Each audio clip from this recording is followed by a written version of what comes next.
One of the most fascinating new phenomena of the internet is the YouTube unboxing video.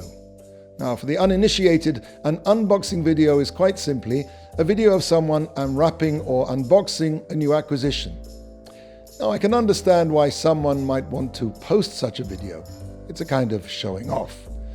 But why would someone want to watch it? Why would someone want to sit glued to the screen watching Jimmy unboxing his new iPhone X, every sliver of cellophane crackling with delight and expectation? Why would our pupils dilate watching Philippe extract his fake Chinese Rolex from the innards of a red plastic toy fire engine? What's the pleasure in watching someone else unwrapping something that we ourselves will never have any pleasure from? And yet, these videos are hugely popular. The most popular has notched up over 850 million views. Rabbi Eliyahu Dessler writes in his classic essay on kindness that the two root motivations of the human personality are the desire to give and the desire to take. The desire to give is the root of all good in the world. When we give, we become as godly as man can ever be.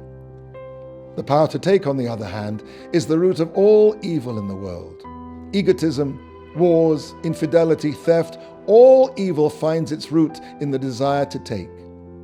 But what's really interesting about the desire to take is that it's not about the thing itself. We all know the feeling, the obsession to possess a new whatever it is, a watch, a car, a necklace. And whenever we think about the object of our desire, our whole body becomes suffused with the warm fuzzies. But what happens when we finally get the object of our obsession? Well, it's very nice, but it didn't actually give us the feeling we thought we were going to have. It doesn't really hit the spot. Why? Rabbi Dessler explains that the desire to take is nothing to do with the object itself.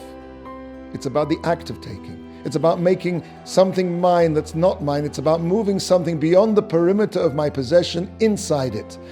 And that's why, once that object of desire moves within that perimeter of possession, it loses that intoxicating aroma. It wasn't the thing I wanted, it was the feeling of the desire to take. So if you think about it, the desire to take can never be satisfied. For as soon as the object of desire becomes the object of possession, it loses its appeal. It takes its place in the junk room of past trophies, and thus on to the next, and the next, and the next, and the next. The desire to take is the green-eyed monster that mocks the food it preys upon.